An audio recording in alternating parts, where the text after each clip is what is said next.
Тамбонского района. Из Якутска везут грузы, не завезенную в летнюю навигацию, товары народного потребления, топливо, продукты, грузы для ЖКХ. Ну, в общем, все, что можно увезти тяжелым полноприводным автотранспортом. 2:30 ночи. Мы уже в Хандыге. В 4 утра доехали до пятачка Теплый Ключ, где заправились и решили отдохнуть с дороги до 7 часов утра.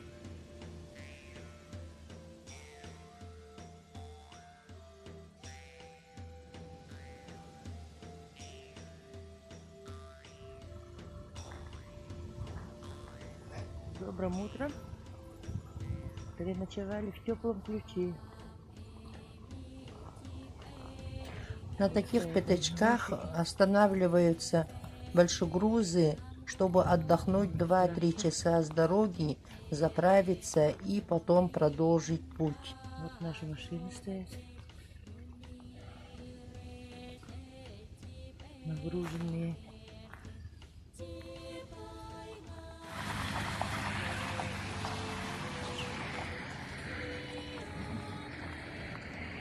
От Якутска до Теплого Ключа Тамбонского района мы уже проехали 369 километров.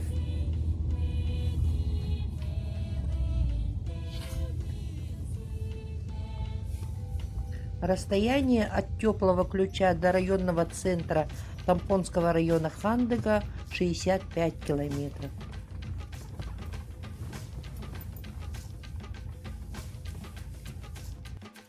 В 7 часов утра 7 марта остановились в придорожной чайное, чтобы позавтракать и продолжить путь. Начало горной местности. Можно сказать, что здесь начинается горная Якутия. Фактически первые 500 километров от Якутска до Теплого Ключа дорога идет по равнине. От Теплого Ключа начинаются горы и красивые виды. Местность здесь редко населенная, много заброшенных поселков и городов. Основные виды деятельности скотоводства у якутов на первых 400 километров. Далее идет добыча золота в Уснере и Магаданской области. На этом участке от Теплого Ключа до Уснеры сконцентрирована красота природы горных пейзажей.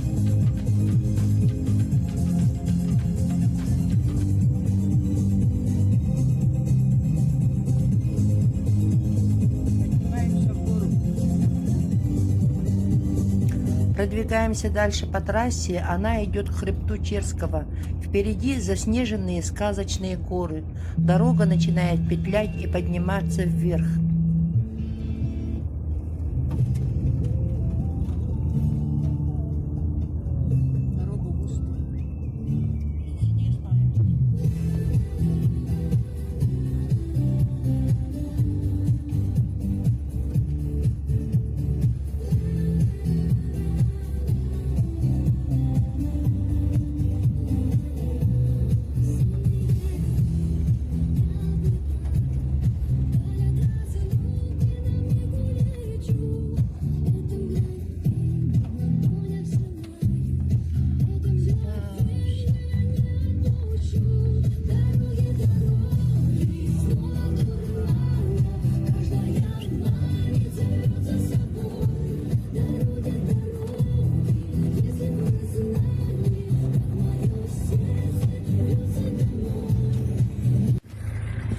Теплый Ключ.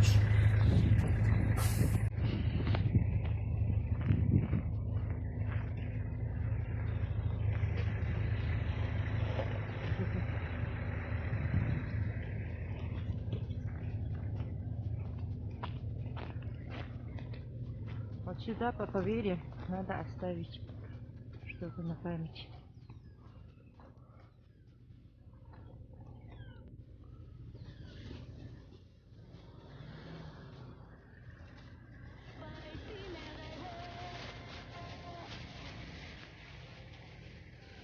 Я здесь положу. Впереди опасная дорога. Просим военные, чтобы дорогу нам хорошо открыли.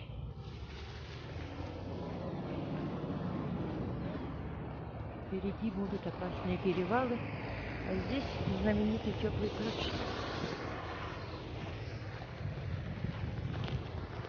Здесь зимой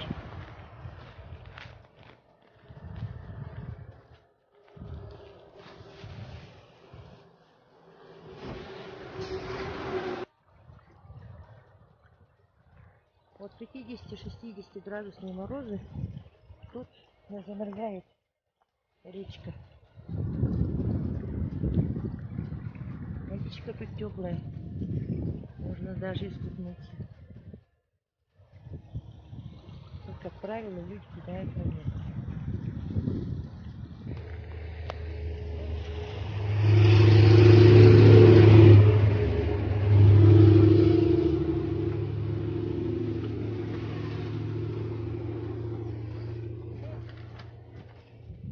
Там оставили оладушки на дорогу, на удачу. На этом участке трасса достаточно оживленная, так как проходят транспортные такси Якутск-Уснера. И как видите, каждый подходит и делает обряд на дорогу, там оставляют преподношение духом природы, чтобы дорога впереди была удачной и открытой.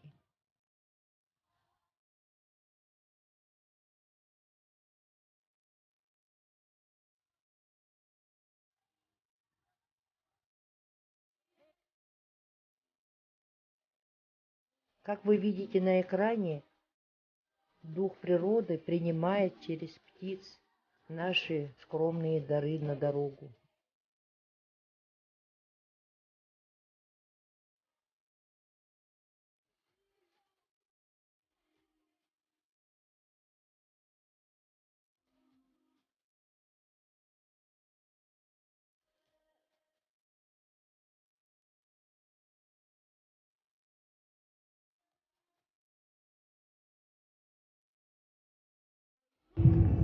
Скоро черный пережим прилетели. Начинаются перевалы. Внимание, опасная зона написана. Резкий спуск с резким поворотом. Верно, черный пережим. Черный прижим начался.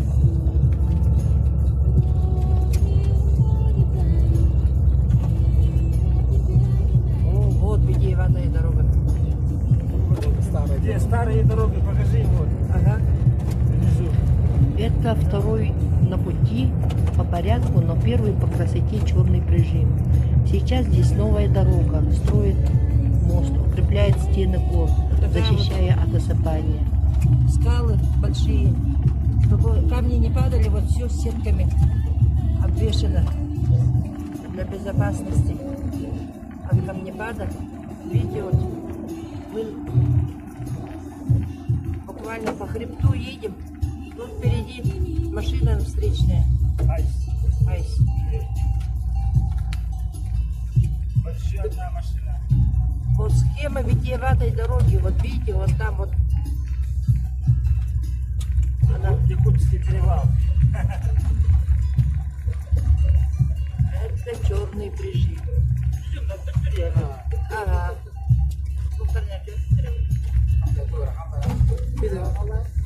Что ты забыли? Эти две кабели, Lexus кабели. А тут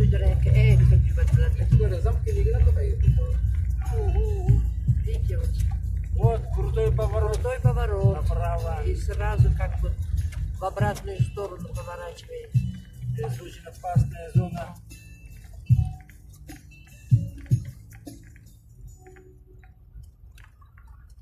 Поворот на 180 градусов. Да. Идем быстрее. Вот оттуда мы приехали только что сейчас. Сверху спускаемся. Река Нахуйня называется. Внизу. Но вниз отсюда не видно. Ну вот тут. Вот оттуда мы приехали. Наша машина не видно, кстати.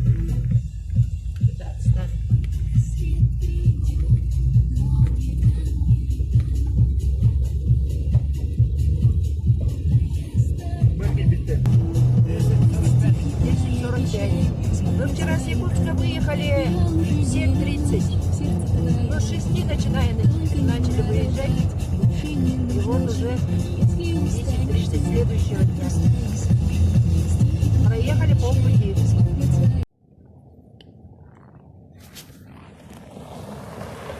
Остановились на пятачке, чтобы подождать нашу машину, идущего сзади.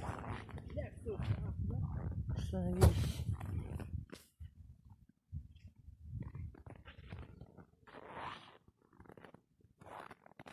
Кругом горы. Горы, горы, горы.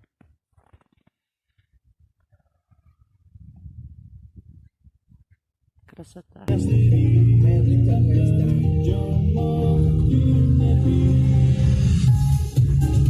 О, ничего себе. Багар вот этот, да? Разделили гору на две части. Это во времена ГУЛАГа. Тут сильные строили. Вот дальше петля. Знаете, петля началась. Начинается сейчас. А?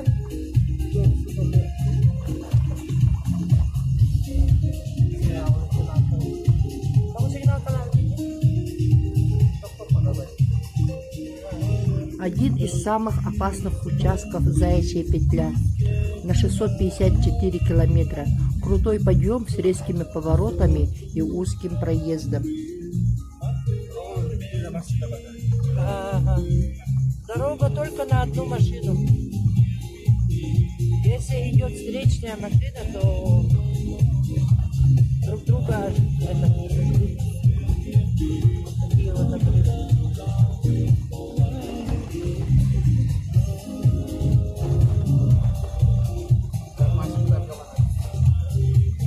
А? А в кармашках должны переждать, если машина спускается, то надо переждать машину, чтобы дать дорогу. Дорога очень узкая. Вот. По идее, правила дорожного движения. Тот, кто Когда спускается, спускается, да, машина, он уступит дорогу.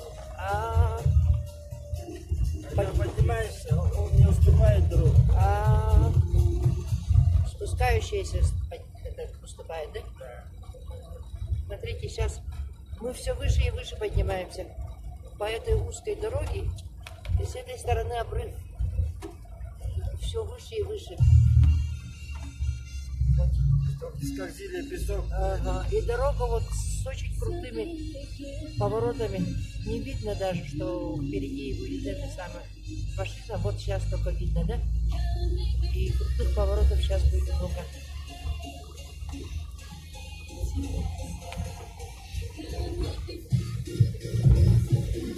Заячья петля называется на берегах. Печально известную Гулаговскую дорогу начали строить в 1932 году. Вот старый мост. Старый мост. Гулаговский, да, во времена ГУЛАГа? Во времена ГУЛАГа строили этот мост. Такая вот историческая дорога. В связи с развитием горнодобывающей промышленности в 20-х годах в Якутии и на Колыме советское государство начало создавать сеть местных дорог. Вот. Дорогу поднимаемся. И вот видно, откуда мы приехали сейчас. Вот снизу вот поднялись. И тоже вот повернули на 180 градусов.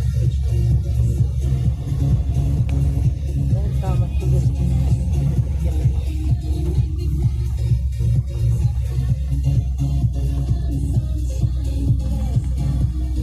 Все выше и выше поднимаемся.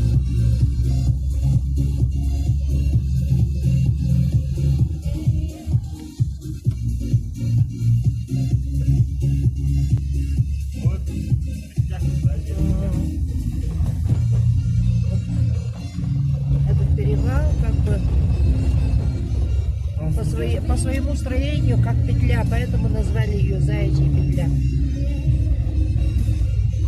С резким поворотом поднялись на гору.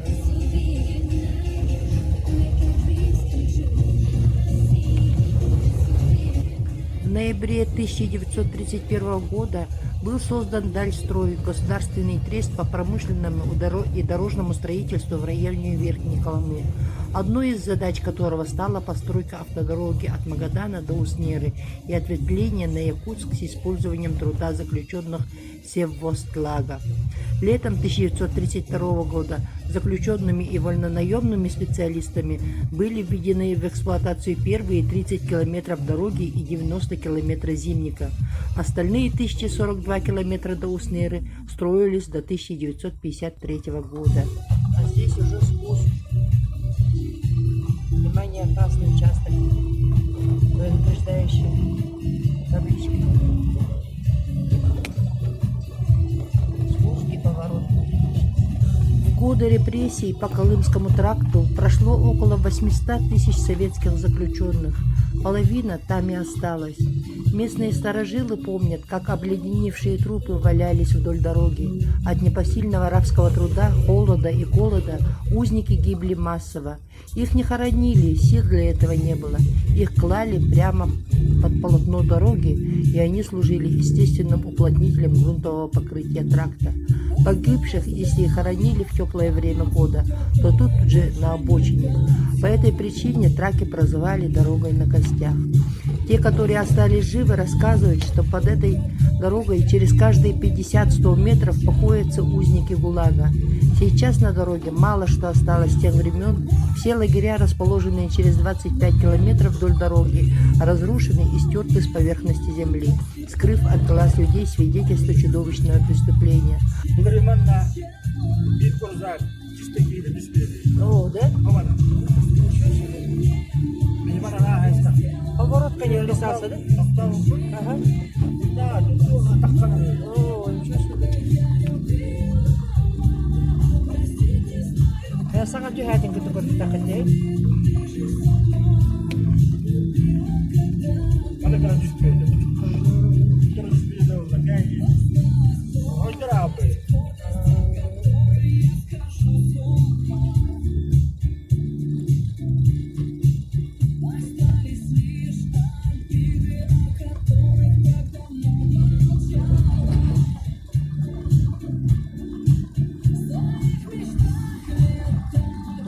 Америка.